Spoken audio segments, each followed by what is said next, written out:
একদিন হঠাৎ রসুল সাল্লাল্লাহু আলাইহি সাল্লামের বাসায় কোনো খাবার নেই। সে বাহিরে এসে দেখলেন ওমর, আবু বকর এরাও বাহিরে।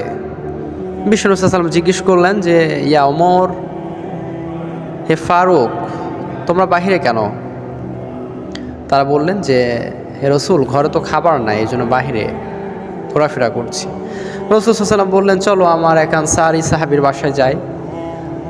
রসুলের দাওয়াতে তারা বললেন, আচ্ছা রসুল সাল্লাল্লাহু সাল্লাম চলেন যাই। আনসার সাহেবের বাসায় গিয়ে দেখে আনসার সাহাবী নাই, ও অনেক দূরে গেছে পানি আনতে কুয়া থেকে। তো কুয়া থেকে পানি নিয়ে আসার পরেই দেখতে পেল যে রসুল সাল্লাম, উমর, আবু বকর এরা সবাই দাঁড়িয়ে।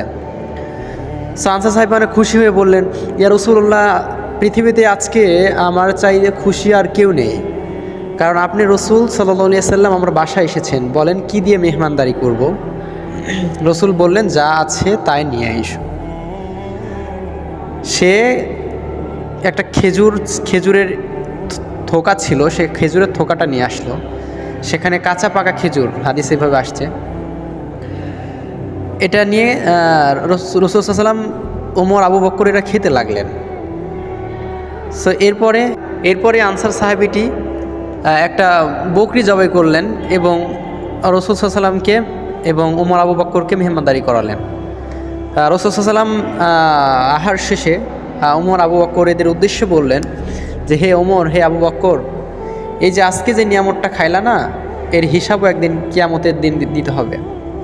প্রত্যেকটা নিয়ামতেরই হিসাব দিতে হবে।